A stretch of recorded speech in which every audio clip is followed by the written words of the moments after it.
Hi friends, welcome back to my channel and also welcome back to my garden. Today I wanted to take you around and show you what is growing, what's blooming, what we're harvesting in Vermont during June. So if you're curious what you could be growing if you live in a zone 4B, 5A, then just keep watching. But before I show you all of the vegetables growing in our new raised beds, I wanted to take you to the front yard and share these peonies with you, because they are absolutely stunning and smell so good anytime the wind blows, and are also really easy to grow. Peonies are perennials, so they will come back every single year without fail, and the only maintenance my wife and I do on this patch is cutting it down in the early spring before they start to grow again. And that's it. We don't even water in the front, and they come back beautifully every single year and make gorgeous cut flower bouquets and also a really delicious jelly. It tastes like spring in a jar. So if you have been thinking about starting a cut flower garden, I would highly recommend starting off with peonies.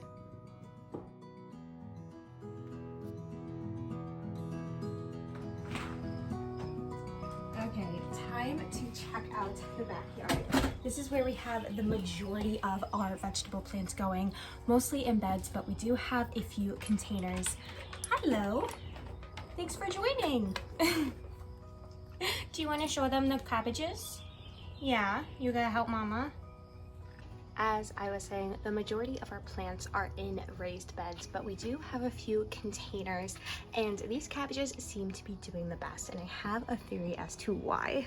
So this year, my wife and I built a bunch of new raised beds, and I will link the video to that somewhere in here, but we had to order a lot of soil when we did that, and unfortunately didn't test it at first. So we have a lot of plants that just aren't looking too hot, but I got a soil test. I'll do it later in the video. Hopefully we can figure out what nutrient we are missing and fix that. But here are the rest of our containers, and you'll see what I mean in a minute of they don't look the best. So this area is a mix of a bunch of different things, but you can see like right here on this calendula, we have browning leaves. These tomatoes do not look happy. I don't think they've grown at all since we put them in a few weeks ago. The dill looked fabulous until I put it into this soil. Things just aren't super duper happy, unfortunately.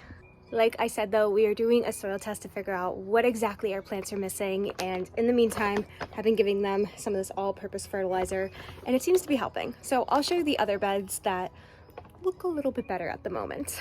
But before I take you over to our raised beds, I wanted to show you our strawberry patch. There is a ton of nutting on it, as you can see, because we have a bit of a chipmunk problem. And this girl doesn't seem to scare them off much, unfortunately.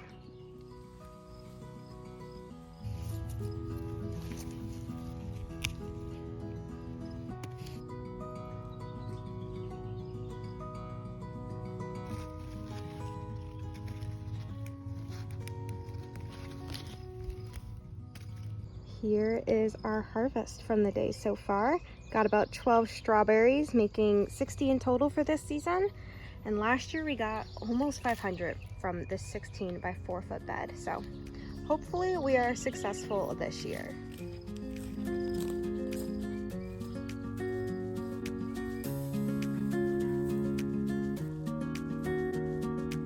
Over here is what you would kind of call a kitchen garden. It's things I would harvest from frequently, like these little radishes.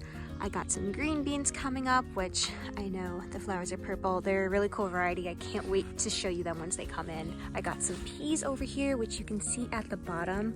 They're more yellow and they're turning green at the top. I think that's because we gave them some fertilizer. And then we got some cherry tomatoes, which this is an indeterminate variety, meaning it should grow all the way up and over this trellis and meet the other tomatoes over there. So hopefully that happens. Same idea with those cucumbers back there. And then we have some little snacking peppers, which I am so proud of this guy. He got eaten by a rabbit, which is why we have the fence and the bells and the netting and everything else trying to protect them. But he's trying to have a comeback. So go you, buddy. Give him a like. Give this video a like. Send him some good vibes. And then this bed over here is an exact replica of that one. So all of the same plants, But what I wanted to point out was this mammoth sunflower. Look how good he is doing. They're supposed to get like 10 to 12 feet, meaning he's going to be taller than this trellis soon. And again, he's one of the main reasons why I think it's a soil issue in our garden and not a watering or sunlight one, because he's in the ground and looks fabulous, while these guys are still kind of struggle busing.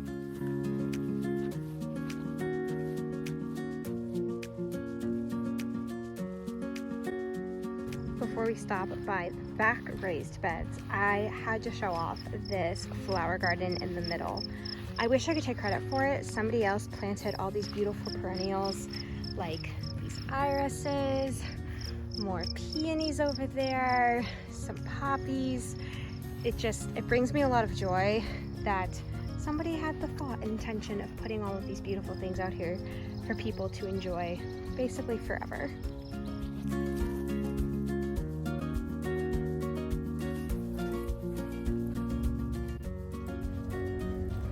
We are back to the back garden.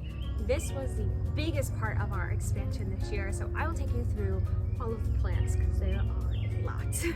Right up here in the front, we have some onions growing, and then the next row that's a little bit yellow is our summer squash and zucchinis.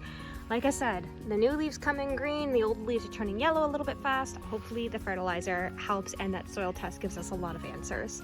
And then in the back we have our butternut squashes, honey nut squashes. Hopefully that will go up and over this trellis. Watermelon, cantaloupe, and then more cucumbers. And then for the other bed over here, we have the same things going up and over the trellis, onions in the front, but instead we have some determinate tomatoes. These are my aromas for hopefully making sauce if we get enough.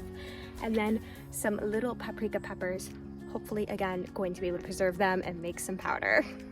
And then behind these two beds, I have all of our cool weather crops, like our kales, got some more cabbage going in here, some Swiss chard, some random cucumbers we just threw in there because we had the space, more onions, and as you see, it's all netted because, again, bunnies and chipmunks, let's be honest, are bitches.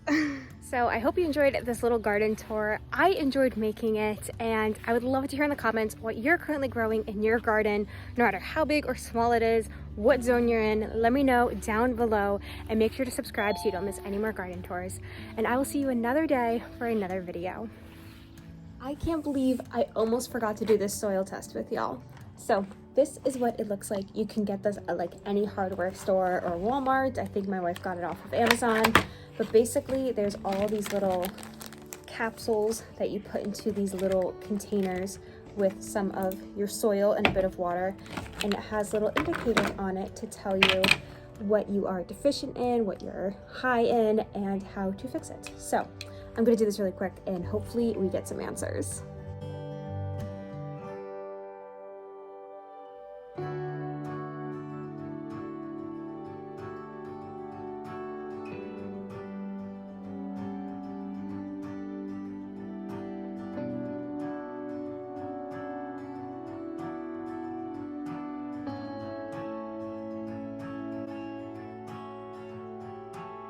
All right, our pH test is done, and as you can see, this green color here is matching up with alkaline, which is usually what you want for your garden. Very few things like acidic soil except for blueberries, and I think basically everything else on this list that they gave me for pHs, it's all alkaline or neutral. So that's a good sign. Now for the nitrogen, potassium, and phosphorus. I have to let this water and soil solution sit for 10 minutes, let it separate, and then we will do these tests and figure out what's going on. But I am guessing that I am low in nitrogen, whichever one of these that is. Yes, I'm gonna guess that this is gonna be extremely depleted nitrogen, and that's why everything's turning yellow and nothing is pretty and green.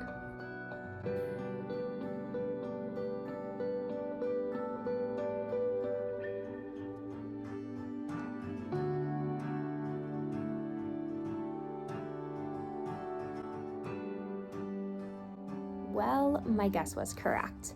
our garden has like 0 nitrogen. And nitrogen helps your plants with their early growth and development, as well as with the greenness of them, which explains why everything is turning yellow. And yeah, we're just gonna have to put a ton of fertilizer in. But luckily our phosphorus looks definitely adequate, maybe even sufficient. And the potash or your potassium, ours is almost in a surplus. And like I said, the pH was fine. So I'm glad we did this. It was worth, I think, the $20 something on Amazon, because now we know what fertilizer to put in. And hopefully next month's garden tour is a lot more green and lush and abundant. So I will see you then, sending you good gardening vibes. Don't make the same mistake I did.